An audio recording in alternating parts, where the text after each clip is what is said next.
Right. Drama. Well, guys, thank you for being my first couple ever on lunch therapy. Yay! Are you nervous to have couples lunch therapy? I'm a little nervous. Are you? I'm a little nervous because it's, the therapy part is what gets me. Yeah. Well, Although I love therapy. I love therapy. Well, yeah. What if at the end of this, it's determined that we're not compatible to be together based on our lunches? Is that something you can put like on your advertising? Oh yeah, I broke up a couple because I analyzed their lunch. Yeah, I mean, I feel like people would That's a great ad. Yeah. I agree. Yeah. Well, just so people know your voices, Byron, you can say this is Byron Lane, and Byron is the author of the book A Star Is Born, which is now out in paperback, which I just read and it was fantastic. Oh, thanks, Adam. I appreciate that a lot.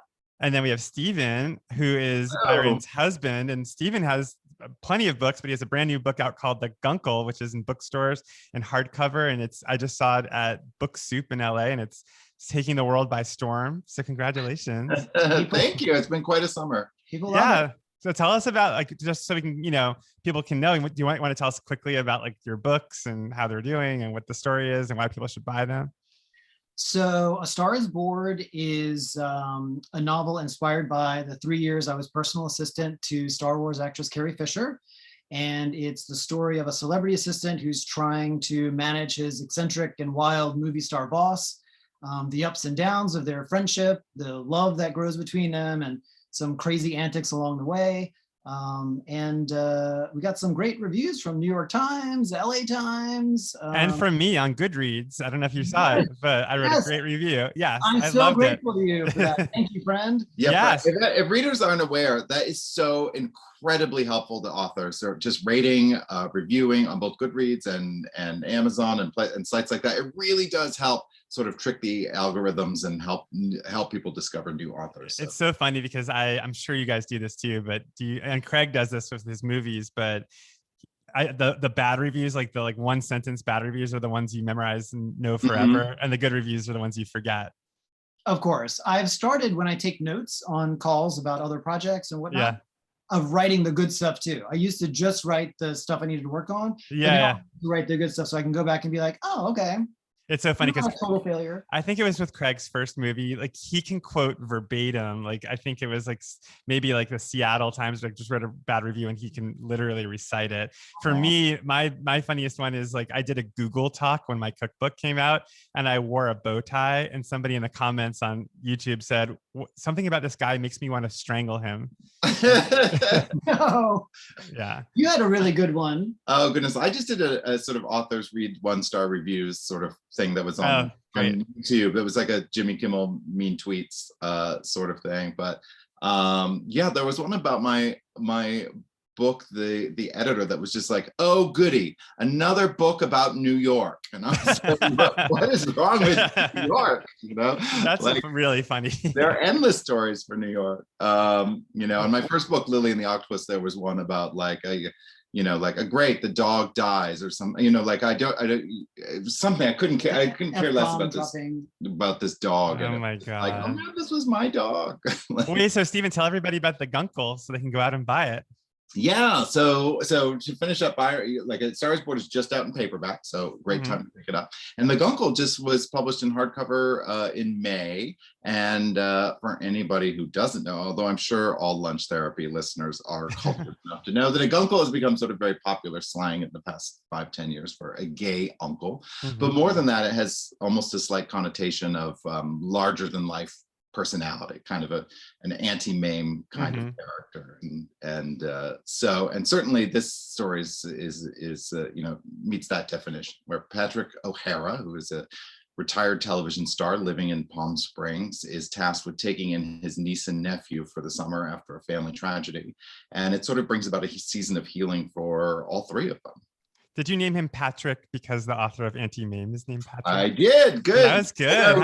Right up on that. So smart. Yeah, Thank honor of Patrick Dennis, who wrote Anti-Mame. I'm proud of myself. That was a very good connection that I made. That's a 1955 novel, and you really pulled that reference out. I have it. Well, I am so proud of you both as your friend. It's so cool to see people be successful at what they're doing, and I get so excited whenever I see your books in bookstores. So this is the nice part of the interview. We're about to put you on the table. I'm gonna like cut open your brains and put you out there. But before we get to that, though, I wanted to ask you, because this is like the classic question when two creative people are married to each other. You know, there was F. Scott and Zelda Fitzgerald who famously feuded and like wanted to kill each other and were drunk all the time. So what's it like being two novelists working together and being married at home? I think we're pretty lucky. I think I feel great about it. I feel great about it. I think we both kind of go into our own spaces, and we write during the day, and we kind of meet at lunchtime, and sometimes we pitch ideas and chat about plots, and also there's an element of shorthand when it comes to stress, or you know, when you're trying to figure out a story problem. The other one kind of gets a sense of the headspace you're in, you know? So do you actually bring the content that you're working on into your relationship and like say, like, I'm up to this chapter where such and such happens and I don't know what to do? Steve was just now walking through the kitchen shouting, page 72, page 72. Yeah. So we do that. I actually like it. I think, you know, a lot of people assume it would be a nightmare. And yeah, there are like professional jealousies sometimes and other issues to work through. But for the most part, like, our house is quiet, and that is conducive to creativity in a way, you know, particularly this past year over the pandemic, and suddenly, like, you know, partners are faced with sharing workspace and not just home space with each other. Like, I don't know how my writer friends who are married to like high-powered attorneys or big corporate executives who are on loud conference calls all day, you know, like, I would never be able to write under those circumstances. So yeah, and as Byron says, like, it's not a job that you can just turn off at the end of the day. Sometimes you're deeply stuck in a story, or figuring something out, or there's a little bit of writer's block you're working through, and so in some cases dinner time can come and I'm still sort of withdrawn a little bit. I'm in it. I can't just stop thinking about it because it's time to come together and eat dinner. And I think there's like at least some understanding and forgiveness of that one. So do you write all day? We kind of work all day. I feel like we have a regular schedule. You know, with a new book that just came out this year, I've been, you know, much more in sort of promotion mode. I'm very fortunate that I have 3 projects in development as feature films, so the movie stuff takes up a lot of time. It's writing is actually the hardest thing to squeeze in sometimes. It's tricky because I think we try to stick to regular working hours, but my mind sometimes can't let go of what I'm trying to figure out, and sometimes that's helpful and sometimes it's not. So in that way, we're always kind of going. Yeah, it's funny. I'm working on a writing project now, and I Googled like habits of famous writers, and you know, and it was funny because like my thing was I read Stephen King's book on writing novels or writing, and he says do 1,000 words a day. So that's what I've been doing, and it's great. It's like, and I've always done that with everything I've ever written, like just sort of like give myself a goal, get to the goal, and then I'm done. But then I was reading Karen Russell, who wrote Swamplandia, was saying she just does 4 hours every day. Like she sets in the morning. She like sets a timer for 4 hours, and it doesn't matter how many words she does as long as she's engaged with her work for 4 hours a day, which I thought was interesting because it's not about word count. It's more about just inhabiting the world of what you're writing. So I'm always fascinated to hear people's processes. Yeah, I think a little of column A and a little column B is good. You know, the Stephen King method is great when you're drafting a first draft, you know, and it really is just like, let's get the story on the page. And because the problem with the 4 hours for me is that I would spend all the time rewriting because it's much, you know, I enjoy that process much more than laying down fresh words. So sometimes the output is what is important early in the stages. When you're writing a cookbook, do the recipe ingredients count towards 1,000 words? That's really funny. That's like the lyrics or the music come first. The recipes, yeah. I mean, the word count for the cookbook isn't really an issue. It's the number of recipes. So with the cookbook, it's 50 recipes. But I'm writing a novel right now about food writers, like a family of food writers. So like I'm trying to hit this like 1,000 words a day thing. So you guys are very inspiring. But now we've come to the moment that you've been looking forward to, I hope, and not dreading, which is where I ask you, what did you guys have for lunch today? Okay, me first? Sure. All right, so I have the same lunch every day. I have a huge salad. So I have a huge bowl, and I put in there chopped romaine, and then I put a little olive oil, Mm-hmm. And then I put a little Key West lime juice. Okay, from a bottle. Yep, from a bottle. Okay. It's like that lime green bottle. Uh-huh. And then I put in some onion powder, Okay. cayenne pepper. Uh-huh. I put in freeze-dried vegetable mix. So it's like an end cap thing. And I think people normally use it in soups. But I like it in the salad. It's like little bits of carrot and celery, and because it's kind of crunchy. And I've never heard anybody do. I've been working in food for almost 20 years, and that's the first time I've ever heard anybody put that in a Is salad. that like a bacon bit for vegetarians? It is like bacon bits, yes. Yeah. And I keep thinking, you know what? If I put this on TikTok, will this be a thing? Yeah, it might be. And then I put some nutritional yeast on there, and then that's my salad. That's my big lunch. But in terms of like what's in the bowl besides the flavorings, it's just romaine lettuce. It's like not like tomatoes or cucumbers or onions. So it's basically a bowl of romaine with lots of flavorings. Well, how dare you? But yes. No, that's not a judgment. Again, I'm a professional lunch therapist, and I never judge. I'm just trying to take in all the information. Although that does sound like what a rabbit would eat for lunch. Okay, now Steven, what did you have for lunch? Well, we eat very differently. It's interesting that we would be your first couple guests, because you would think it would be like a couple prepares meals together and eats together. Yeah, that doesn't matter though, because this is good fuel for our conversation. Yeah, it might be good. This might help you better judge our relationship. In that, no judging. Different. We do have different diets. Byron's vegetarian. I am not, but years and years ago, it's been probably 20 years now, I did cut out red meat and pork. So I don't eat either of those. So for me, like I like to grill. So I've been eating a lot of more like a rice bowl of some rice, some canned black beans, which I always love. I forget the brand of it now, but they've been stewed with jalapenos. So they've got a little bit of kick to them. Okay. And then, just grill a simple piece of chicken and sort of cut that up and sort of put that together, sometimes with some avocado or something, but that just make a simple rice bowl. Outside? Well, I grill outside.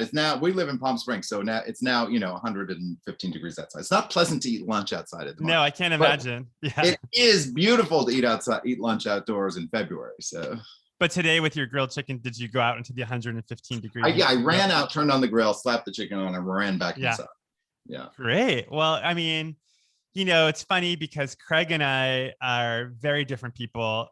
We come from very different families, and his sister, who's studying to be a therapist, who's been a guest on this podcast, once described me as coming from an enmeshed family where it was like one creature with multiple heads, where everyone sort of had to do the same things at the same time. And Craig came from a family of very independently minded people who could all go in their own directions and do their own thing. But they all still felt connected.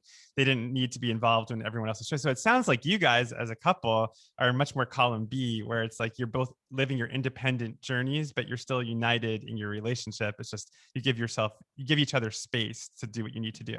I like that. I actually had a prior relationship where I remember in therapy at one point, clearly it wasn't going well, that I said, well, you don't want a partner, you want a Siamese twin. And that is like a relationship model that I don't want for myself. I like lots of independence in the relationship, and we have that. Is that true for you, Byron? Like, do you enjoy your independence too? Oh yeah, for sure. I recharge my batteries with alone time. Mm-hmm. So sometimes that's just coming in the bedroom and closing the door and taking a nap. Sometimes when it's not too hot, I'll go for a 2-hour walk, things like that. Yeah, it's nice. But so you both are kind of evenly matched in terms of your temperaments, in terms of wanting your alone time. But what about the opposite? I mean, is one of you more like needy, or needing more attention or more time? I think it was me early in the relationship. We've been together 8 years now, so I think early on I was like the pursuer, and I had to learn that his needing alone time wasn't because he needed space away from me. Right. Space. Yes. Period. Once I learned it had nothing to do with me, I was like, oh, I don't need to sink my claws in that. deep. I think I got a little bit, is needy the right word? I don't know, but I like to shout like, you happy? You're doing well? You know, those little bits that maybe Right. while you're in the thick of working, sometimes it's not the perfect Oh yeah, interaction, it is fun. You will say hi to me like 15 times a day. And I'm gonna be like, we work at home, we live at home, it's been a pandemic, we've been Right. sheltering at home. You really only needed to say hi to me like once when I walked through the door in mid-March 2020, and we haven't left each other's sides. But it's almost like you're just making sure he's still there and everything's okay. That's really interesting. I feel like Byron, I feel like there's a component of that in your book, with one of the relationships that your character gets into, where like you're emailing him a bunch and he's basically kind of gets annoyed and ends it.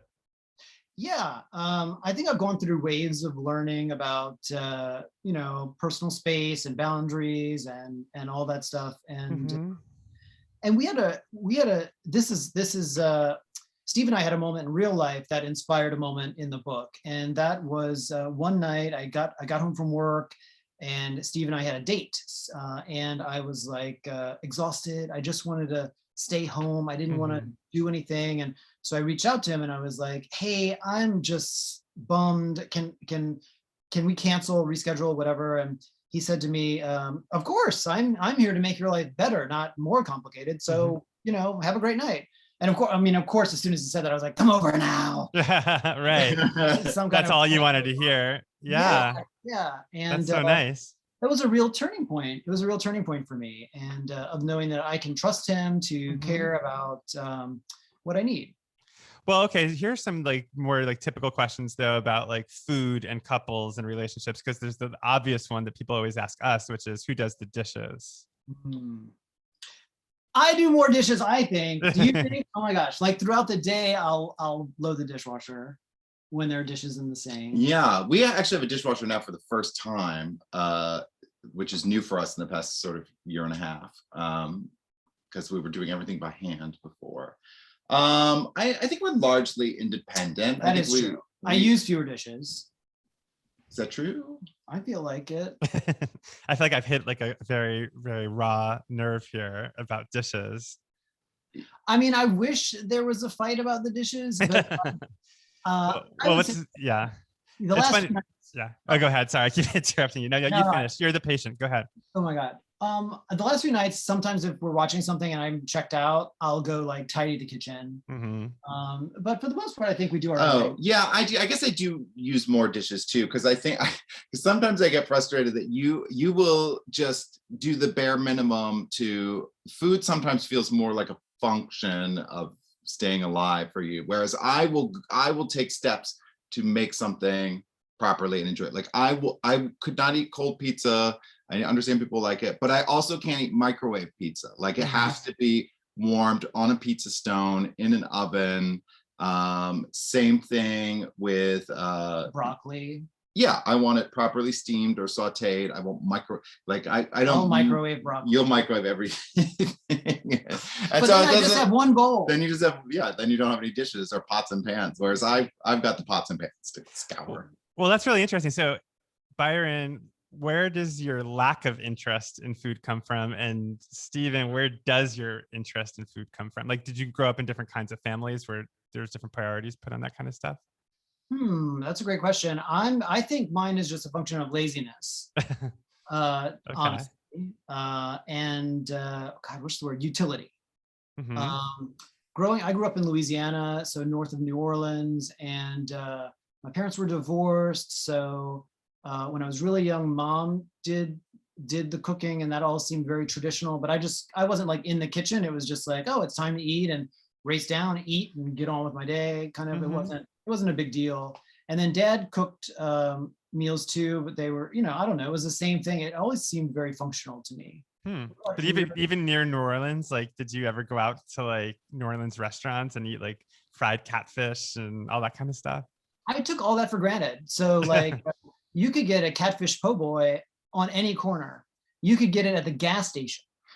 So there wasn't like, so I kind of just took good food for granted, and this is good and that's good. And but then when it came time for me to kind of take care of myself, I was like, I'm not I'm not frying catfish. I'm not buying a po' boy every day for lunch. And so then I got a little lazy. Interesting. Steven, how about you? Yeah, I mean, I grew up in in Maine. Other than seafood, there's not a lot of deep sort of culinary traditions from Maine, perhaps. And the food that I grew up with was very white. I mean that sort of racially, and also it was a lot of like casseroles with a bechamel sauce or something, and it's just there wasn't a lot of excitement to the food that I grew up with. I didn't have Chinese food till I went to college or something. Like it was like, and so an interest in food came as part of my adult life and independence. I think that I was more adventurous in eating, and I did have my first serious relationship. He was an incredible cook, and I learned so much, and I was just sort of blown away. It was all just like, it was like watching Merlin, do these like magic. I was like, wait, you can put this and this together? Or the idea of someone cooking without a recipe or understanding. It was the first time I ever stopped and thought about how ingredients can go together and what happens when you pair things and what goes good with what, and that it's okay to make mistakes, and sometimes something won't be edible, but you've learned something in that, and so that's something I always like carried with me from that point forward. And Steven, you really are a great cook. And we have friends come out here, and Steve will cook for us, and we'll, Brussels sprouts or chicken with peanut butter, ginger sauce. Oh yeah, I'll make sausage like with a ginger glaze. He does like a delicious pesto pasta. Like he can do a homemade pizza that's out of this world. So I feel like I'm naming like the most basic. Your potatoes that are. But that's very cute. How because it seems like when it's not Steven cooking, you're not that interested in food, but when he's cooking, it seems like that's when you get excited. I think our big thing. I also get on weird diet kicks. And so I think there just hit a point during the pandemic where Steve was just kind of like, I can't keep up with what are you eating lectins? Are you not eating lectins? Like, what are you doing? And what are lectins? What is a lectin? Yeah, what is a lectin? I think it's like a protein like in tomatoes. Or it might be a seed. But why would you eat them versus not eat them? Oh, well, because Instagram introduced me to this guy, Dr. Guidry, who was talking about colon health and you can, if you eat too many lectins, you can get little tears in your colon. So if you cut out lectins, gut health, all this stuff. And so I did that for a while. And how did it feel?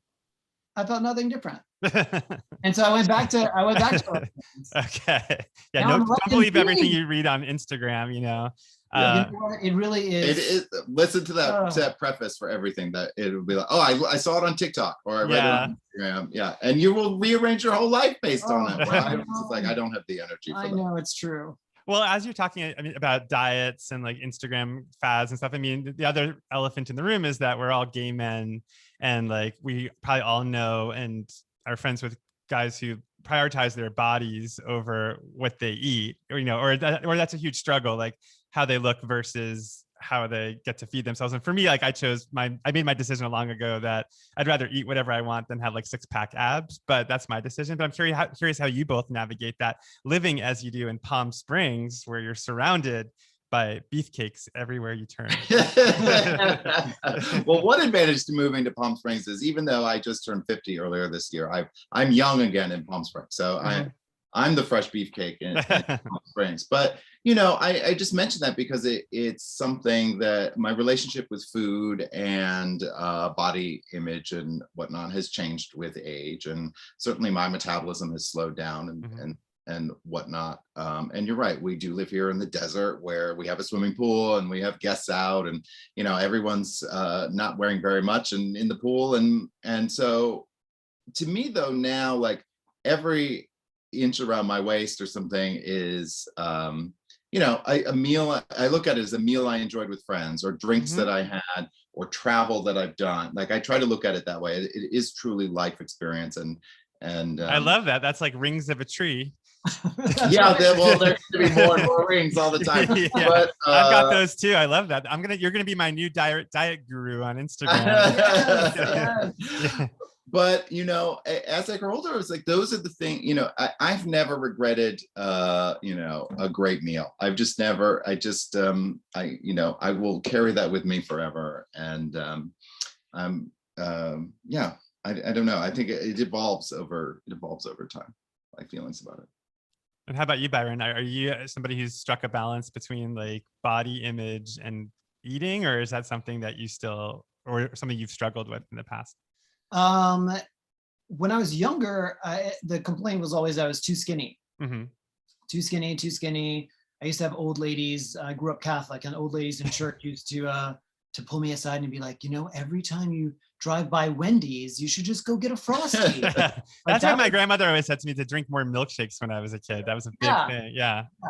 That's funny. So I always heard that. And then as I got older, metabolism changed and body changed. And I think that sometimes that can affect self-esteem, but I also have been into therapy for years and years and years. I love self-help stuff. And so I see a value now in my body and in my life. I'm going to be 43 tomorrow. Wow. Happy birthday. Thank you. So I'm feeling really great. And I do try to just strike a balance, Well, I'm going to do a little sidebar quickly because, obviously people who've read your book, Byron, want all the Carrie Fisher gossip. Yeah. And I'm just curious, and then we'll move back to couples therapy. But like in terms of food with Carrie, like, do you have a lot of food memories with her of like going to meals with her or what she ate? I know that's all in the book, but like, are there ones that come to mind immediately? Well, in general, she was not like a big foodie. Like it was very rare for her to like go to a restaurant for a meeting. She would just have meetings at her house, bring people over, and then she was famous for throwing big parties at her house where she would make fried chicken, and she had a chef that she loved who made fried chicken. And I can remember other when we traveled, it was always like room service. And, we'd order everything. It was crazy. It was crazy fun. But she wasn't like an adventurer, like, because I know you guys went to Bali, or was that somewhere in the book? Yeah, we went to Bali. We went to Japan, and so in Japan. That was a really funny story in the book. Like, tell the story. Yeah, there's a story in the book that is the assistant and the movie star have this experience. In real life, I went in my alone time. So a friend of Carrie's was traveling with us, and the chef at this very fancy hotel. The hotel used to be an emperor's palace. They converted to a hotel. You can only get there by boat. It was this crazy whole thing. And so the head chef found out that Carrie Fisher was there and was like, we're going to do this great gourmet meal for you. And it's for two. And I was like, please, you two go. I'm going to take a nap, rest here in this giant suite, have fun. I had my kimono on. It was lovely. So then they took off. And when they came back, she hands me her purse.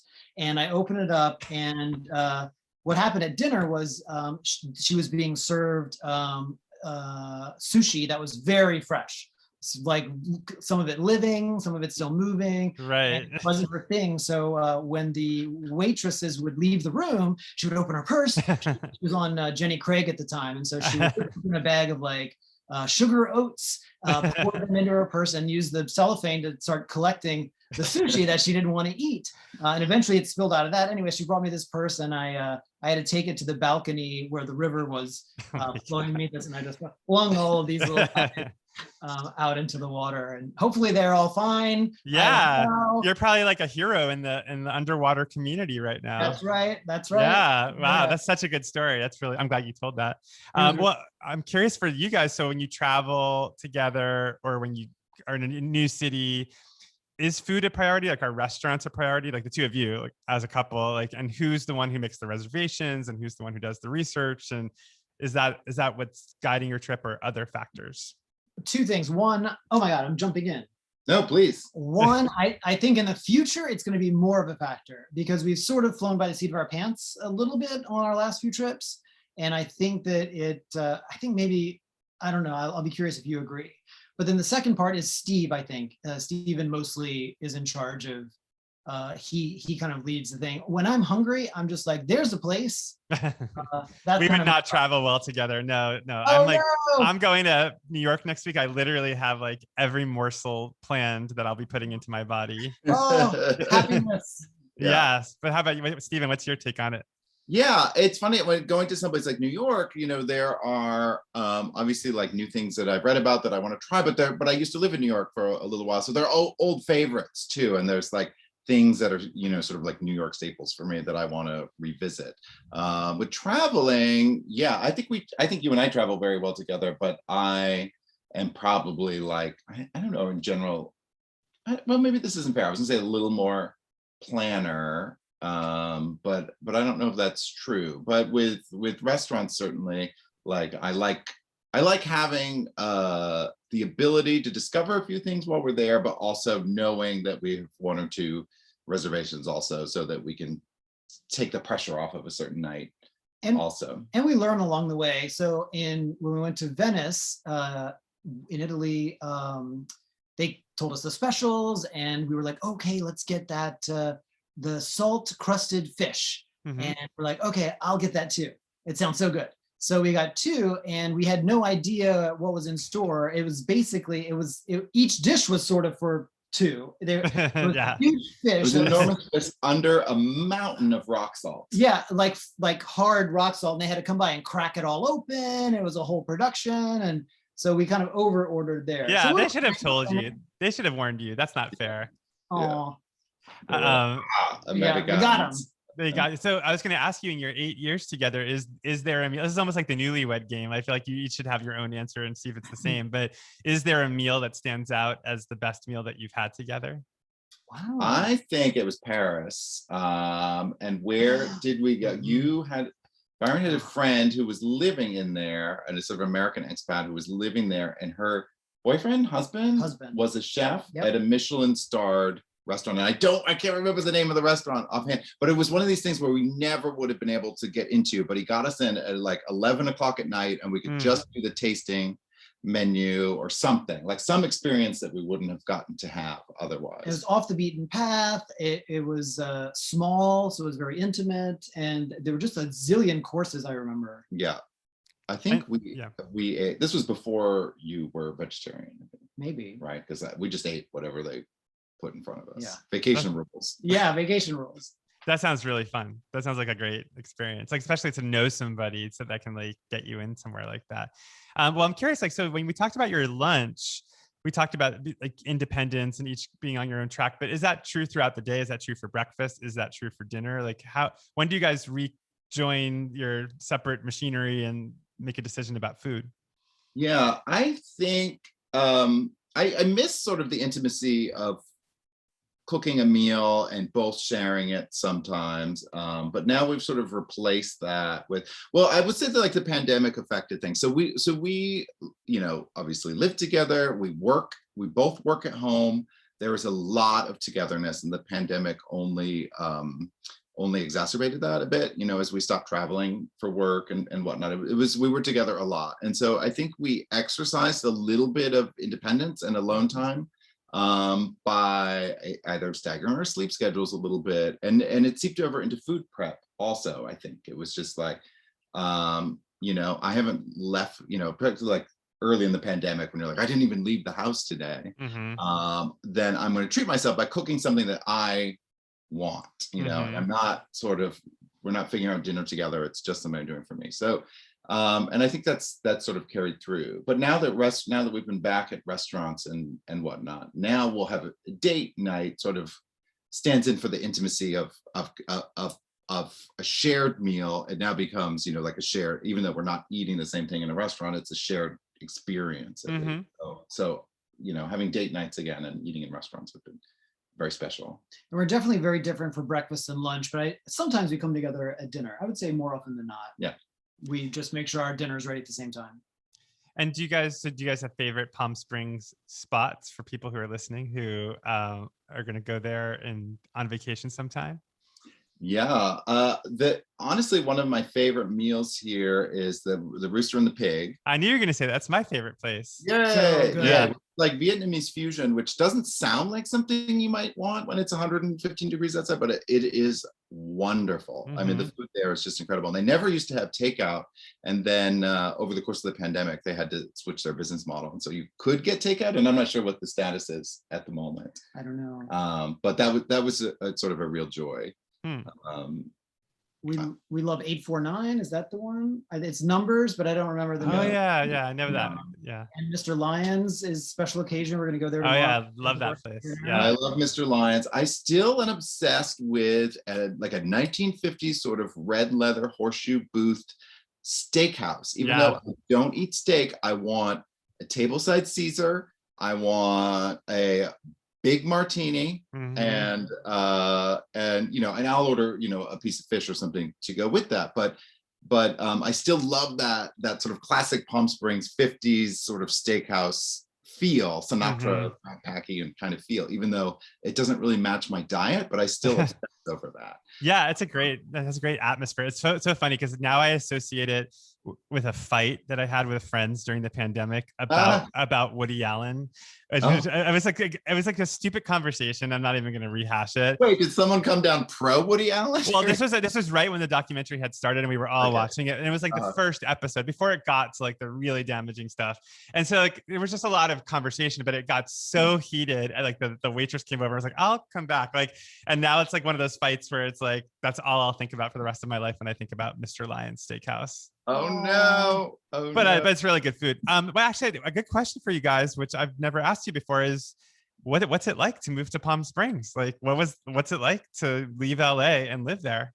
Well, we bought a place here 4.5 years ago or so, and we were sort of weekenders for a while, and it was November of 2019, so just a little bit before the pandemic, where we thought we'd roll the dice. We were now both working at home. We sort of felt like our writing careers were established enough that we could leave LA and try it. And I think we were just going to sort of try it for a year and see how it felt. But, I still sort of am figuring out what it feels like really, because then once the pandemic hit, I thought, the idea was, we'll be back and forth to LA all the time and we'll have friends out on the weekends. And it just didn't turn out to be that. And, I thought we would travel too at the height of the summer when it's when the temperatures are the hottest, and it would, and instead we were kind of in lockdown. So it just the past couple months where I sort of feel like we're exploring what it actually means to be here. I don't know. Do you have this? Yeah, I think we're lucky because we could afford a house with air conditioning and a pool that we could never afford in LA. Right. And then I keep having these lovely moments of there's parking, right? Foods. There's you can go to I got an email that I have to get one of those real IDs from the DMV. That's going to be easy. Like going to the DMV, here's a breeze. The Trader Joe's has an enormous parking lot. Where else can you say that? Yeah, that's so awesome. Traffic, and so there's a lot of things like that that are just easy. It's easy. Yeah, it's funny because Craig and I moved from New York to LA, and just like the idea of like driving to the grocery store and like putting groceries in your trunk was transformative. But it's funny because like we're going through a phase right now. I think a lot of people are looking at their lives after the pandemic and really questioning like where are we living, and like, is this where we want to be? I mean, it's definitely a lot of people who live in New York are moving to the country or moving out of the city. But it's funny for me because it made me actually miss New York. Like, I don't know why, but I guess I just missed that proximity to other people and culture. And Craig is like, we can never go back there. Like, we'll never, because it's basically the quality of life here is so much greater. It's like, I'm not going to go back to like a tiny apartment and like, baseboard heating and just whatever, all those things that seem romantic when you're in your 20s. But kitchens were always the sort of hardest part about New York living. I think totally, especially if you like to cook. And then storage in the kitchen. Impossible. Where do you keep pots and pans? Oh yeah, actually I just saw somebody on Twitter posted a picture of an apartment in New York where the kitchen was so small that the refrigerator was kept in the living room, and I was like, okay, I can't go back there. Well, okay, you guys, I feel like I scratched the surface a little bit with your relationship with food, but I feel like there's got to be some more there that I can dig into.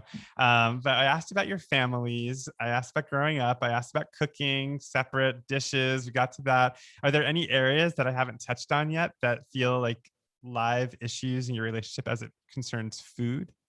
Oh, I think like our biggest issue sometimes is I would prefer to splurge on the full real thing, whether that be, some sort of dessert, full fat, ice cream, and I would rather have a little bit of something great. Whereas I think you have a harder time, tell me if this is fair or not, eating eating and walking away. Like you're more into binging. I am a caveman. And if there is a pint of ice cream in front of me, I shall eat all of it. Because I'm scared genetically or whatever. Where's my next meal coming from? This is my excuse. Oh, interesting. Okay. Blame the cave people. Yeah, okay. My cave people ancestors. But yeah, I do have that issue. So I've been doing this thing that Steve thinks is gross, I think.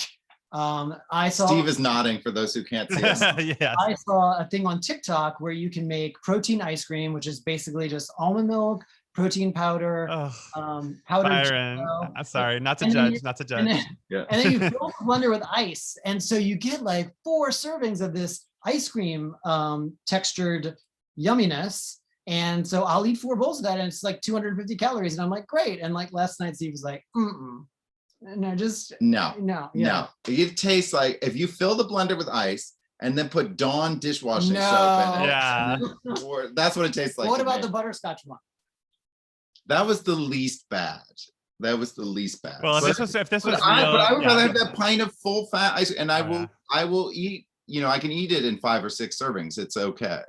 I can enjoy just a few spoonfuls at a time and walk away. But I always want the true thing. Instead of finding the guilt-free substitute, I would rather modify the portion.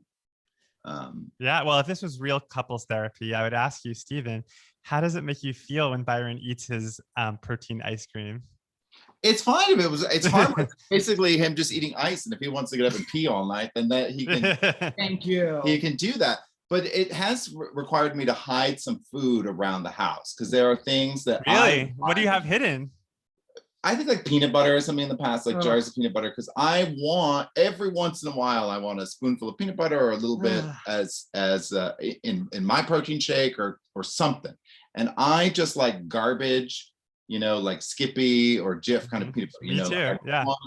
I don't, it has to have some sugar in it. Yeah, that's the good stuff. I don't just want, a nut butter that is separated entirely. I want what I had as a kid.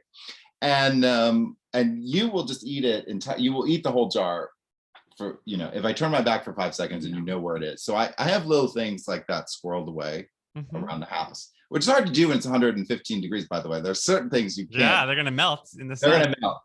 Yeah. I have to be creative.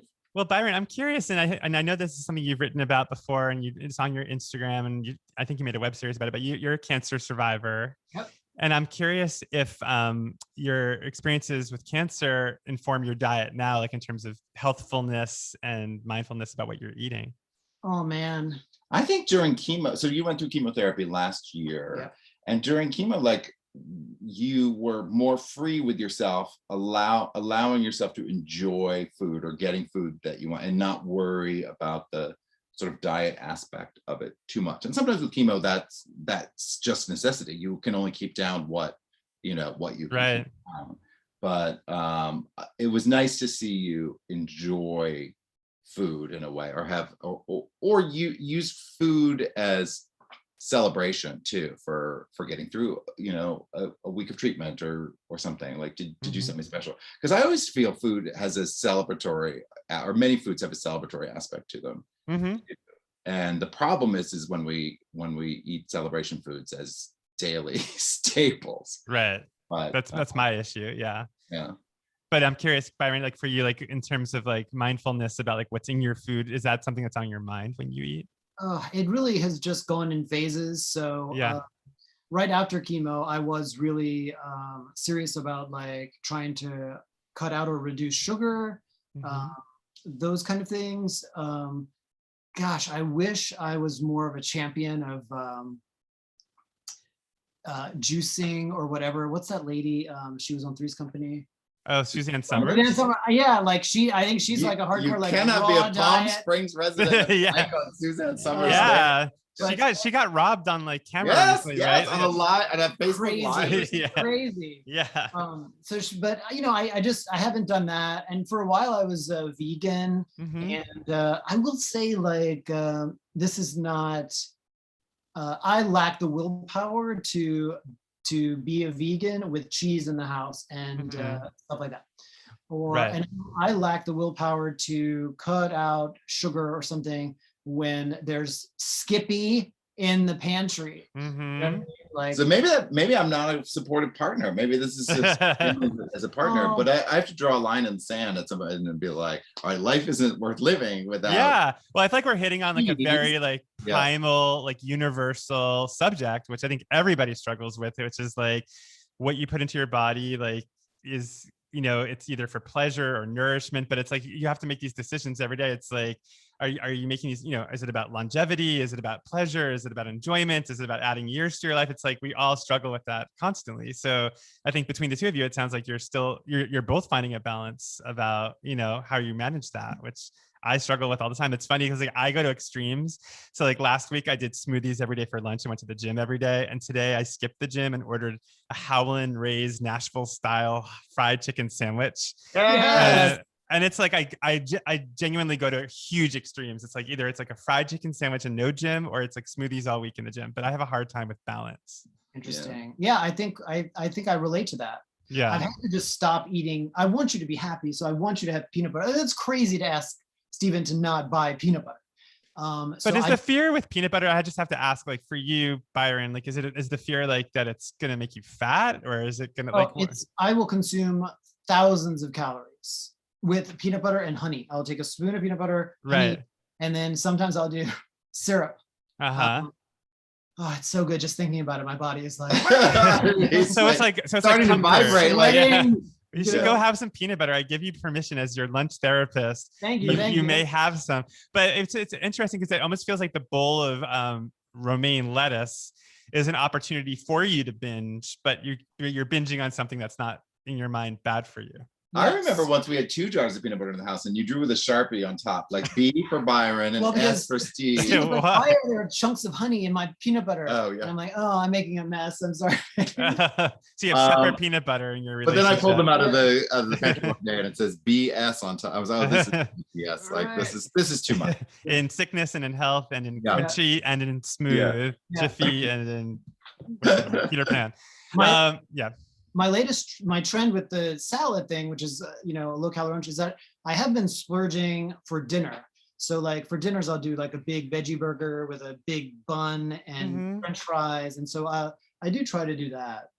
I don't know. Balance. Well, one thing I haven't asked you guys about, and by the way, I'm going to congratulate you for this, but you got married during the pandemic. Is that right? Yeah, Mazel Tov. But can you tell us listeners here about that experience and what that was like, and maybe what you ate? I think we have to start in the proposal. So Byron's novel. Oh yeah, this is great. Last July. It's almost a year. Next week will be a year ago.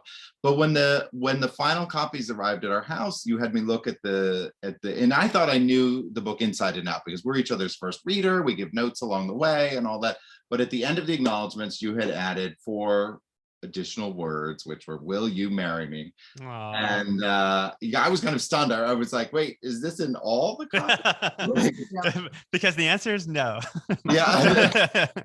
No. Well, I mean, we've spoiled it a little bit. If anybody wants to read my acceptance of the proposal, it is in the acknowledgments to the Guncle. So you can read these 2 books and and it's now all documented in the Library of Congress. But yeah, we got married in April of this year, and it was a decision. Like, it was sort of, we'd had our first vaccines, I think, at this point, and it was like close enough that we thought, like, should we wait and actually have a big wedding? And for me, it was a reason to accelerate. It was a reason to floor the gas pedal and be like, no, let's do this now, so we don't have to have a big thing. I don't know. It was really lovely and quiet and meaningful, and just us, really. We had been talking about it for a while. What do we want exactly? And the opportunity to do it during the pandemic just meant we didn't have a lot of other voices to worry about, like parents flying in, hotel, where's everyone staying? Right. We could pick our own venue, eat our own foods. Steve made a cake. Really? I baked our wedding cake. Yeah. Amazing cake. What kind of cake was it? Well, Adam Roberts, let me tell you, it was just a vanilla cake with layers, layers of marzipan cream and lemon curd. Yum. And then there was decorated with marzipan candies and hummingbirds. That's beautiful. And did you guys just eat it between the 2 of you? Just me. I can do it all the way by myself. No, cake is one of my weaknesses. I love nothing more than like a 1950s, layer cake kind of, that sort of heavy, dense cake that tastes almost more like cornbread, but then with the buttercream frosting. That is like it sits on the counter with the glass dome. Yeah. Yeah. So you guys had this wedding, and did you have a meal with it too? Like, did you go out to dinner? We went out to dinner, and that was our first time back at a restaurant in over a year. Where'd you go? With our wedding night. We went to Copley's here in Palm Springs, which is on Cary Grant's old estate. So it's his old house. I can't believe you haven't been. It's so fun. You would love it. Yeah. That's so cool. Yeah, it's a really lovely meal, and it has that bit of Hollywood history and specialness to it. But it's funny, the things that used to be the bare minimum for celebration, like going out for a meal, suddenly felt like, wow, this is like wedding worthy. Like we're eating in a restaurant. Yeah. It was. And did it feel? I'm curious because like Craig and I had a wedding, and I felt different afterwards, even though Craig and I had been together, because we've been together a really long time, like 15 years. But when we got married, we had been together, I guess, 8 years or 9 years. I'm bad at math, but the actual process of just like going through that did make me feel differently. And I'm curious if you guys felt different, even though you went back to the same bed, the same house, the same life. Did it feel different? It did for me. And getting engaged. How dare you? First of all, we've all separate bedrooms. Yeah, Mr. and Mrs. Wilson and your separate beds. Yeah. The engagement felt different for me, and then the marriage felt different. And I've heard people say that, and I'm always like, I roll, but it really did feel really special and lovely. Do you think that? Yeah, I think it definitely deepened our relationship. It's hard to separate the marriage itself from the year that we've come through. Like, I do think like, quarantining at home, and we took it to an extreme, right? Because Byron had a cancer diagnosis a week or two after the sort of shelter at home order started last spring. So immediately, like it was us against the world, kind of like we were going to extremes to keep Byron safe through his chemo treatment. Right. I didn't think about that. Yeah. Staying safe from COVID. Yeah. Yeah. So we weren't even ordering like takeout and stuff like that early on. And then eventually when we did, it was stuff that's when the microwave came in handy, when I was able to just nuke all of our takeout in a way that I thought, oh, this will be safe. But just that a year of sort of really close togetherness, I think was, make or break for a lot of people. And it certainly, I think we were already in the make category, but it's I think it deepened our relationship in general. I agree. Yeah. Oh, that's so nice. Well, you guys, we're not quite at the end yet, but we're almost there. And every podcast begins with what did you have for lunch, but it ends with what are you having for dinner tonight? Oh, drama. Well, I've got more chicken marinating already in a lemon pepper sauce, and I think I'm going to roast some Brussels sprouts that we agreed on, some little roast potatoes. I think that's what's in my future. And I'm going to make a veggie burger. I do two. You'll have the sprouts and the potatoes, but you'll substitute your protein. Yeah. And so if the grill is going, I'll ask Steve to put on 2 Boca burgers. I'm from Boca. Oh! Is that where the burger is from also? I don't even know, but my parents live in Boca Raton, Florida. So I'll get them from the source for you. Get the details. Call that 3-headed monster. Yeah, exactly. So he's going to grill the burgers for you, but you're on your independent journeys, but being prepared on the same grill. Yeah, so our main course will be different, but our sides are the same. Dun, dun, dun. Is that beautiful? That's kind of ironic since you're my main course in life, and maybe our sides are different. Wait, but Byron, I never asked you why, when, and where, and how did you become a vegetarian? It started. Was I vegetarian before the Thanksgiving? No, it's the Thanksgiving. So there was a Thanksgiving where I got up in the middle of the night, and we were out here at another house. We didn't have this house then, and some friends had gone to Ralph's or somewhere and gotten it was Costco size pecan pie. And in the middle of the night, I got a spoon and ate that pie, and the whole pie. Yeah, and I was like, you know what? I can't keep living like this. I need some guidelines and some boundaries. And I'm not even sure if pecan pie contains ingredients that are not vegan, but I was like, Well, butter. Butter, a lot of butter. Eggs. So I started going vegan then, and was pretty good about it for a while, and then it was really hard to maintain. But so it's been years that I think it's funny that it was in response to overeating a pecan pie, and not like I had a 28-ounce steak or something. Or like, a pet goat or something. Yeah. It's actually interesting because like hearing that story makes me realize, because like I feel like the wrong interpretation of Byron's lunch and like his relationship to food is that he doesn't enjoy food that much. But I think the actual real thing is that you love food so much, but you put restrictions on yourself so that you don't overindulge in food. Yeah, I think that's true, and I wish I had a better solution, but I do not.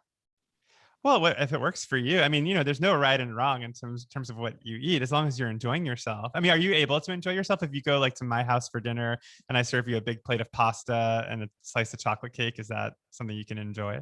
Oh my God, I'm begging you.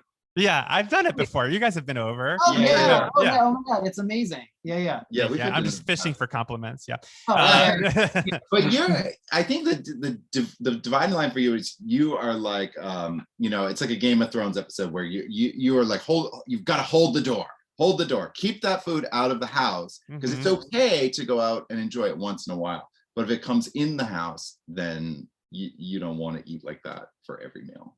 All right, so here's my last question, since you guys are my only and first couple on this show. Yay. Without consulting one another, you are both going to make each other the meal of their life, of your one another's lifetime. Ooh. So Byron, you're going to go off and go get a bunch of things, and Steven, you're going to go off and get a bunch of things, but you can't consult first. Okay. But what, Byron, would you present to Steven? And Steven, what would you present to Byron besides a jar of peanut butter and honey?